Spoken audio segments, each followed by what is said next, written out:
For 16 years, we've been building a site that's been called innovative, insightful, and informative. Now there's a new name for it. We're now NBCnews.com.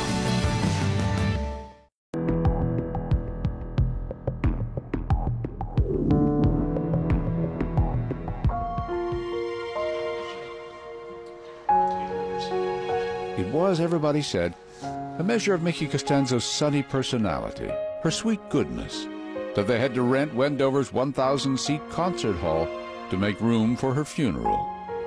She was, people said, everybody's daughter. This entire town suffered as if this town was her parent. It really means a lot that all of you came here, because we can all see how many people loved her, like we did. And one by one they wept as they said goodbye, and remembered Michaela so cruelly murdered as the ideal young woman, the pride of West Wendover High. She was many things to many people. A friend, a fellow student, a teammate, and an inspiration. In fact, perhaps the only friend who didn't attend the public funeral, didn't witness its outpouring of emotion and grief, was one of her oldest playmates, Cody Patton. Cody, of course, was in a jail cell, awaiting trial for murdering her. Naturally, a lot of people in town had come to see that boy as evil incarnate, the villain who'd snuffed out the life of their princess. And yet, even to Mickey's family, it was more puzzling than that. It was simply inexplicable. He would never hurt her. I don't understand why he ended up confessing to it. I'm still like, there's something more to this story. More, partly because Cody's story of what happened just didn't make any sense. Especially that bit about how Mickey demanded Cody dump his fiancée Toni and date her instead. Impossible, said Celia.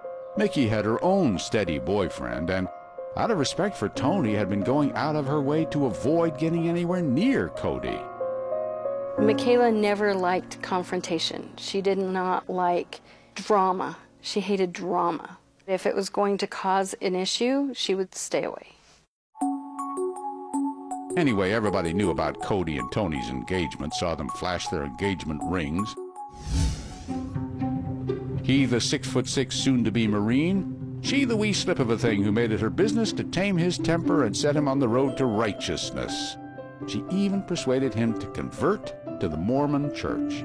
She was determined to be Cody's savior, as you will. The person that helped him to graduate, person she was going to that make him happy. Helped him be happy, the person that helped him get into the Marines, is that what it was? She encouraged that. She encouraged him to do his schoolwork. She encouraged him to keep on track to graduate. She encouraged him to try and be a better person. Now the man Toni so badly wanted to save was facing the death penalty. But she stuck by him, sent him love letters, promised to be faithful and true, and often drove the 4 hours it took to visit him in jail. They talked on the phone sometimes, too, and, this being jail, those calls were recorded.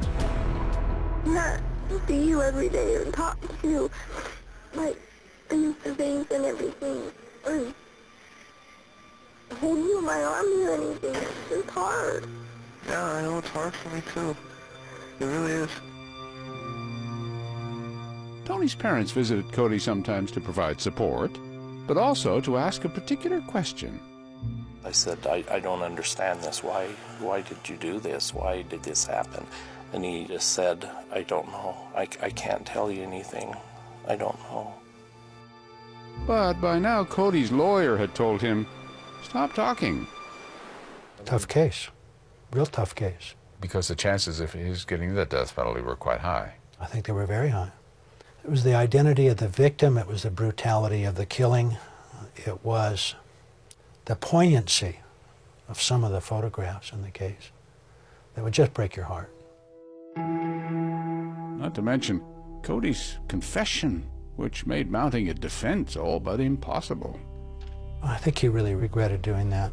because the confession early on was the strongest piece of evidence against Cody. What Cody had in mind when he told him that he was involved in the killing, or that he did the killing, God knows. But the more he studied Cody's confession, the more Olson came to believe, just like Mickey's family did, that something about it didn't add up. Forensic evidence. So Olson hired a seasoned investigator, a former Secret Service agent named Bill Savage. Asked him to find out what he could about Cody, the murder, and that boy's confession. Some of the details that Mr. Patton reported didn't quite pass the sniff test to me. Mickey's wounds, for example, so severe, so brutal. They certainly didn't seem to be the result of an accident, as Cody had claimed, or from a shovel of all things. Horrible slicing disfigurement to Mickey's face. What did that say to you? A great deal of rage by someone. Why would Cody have done that to a childhood friend? Had to be more to the story.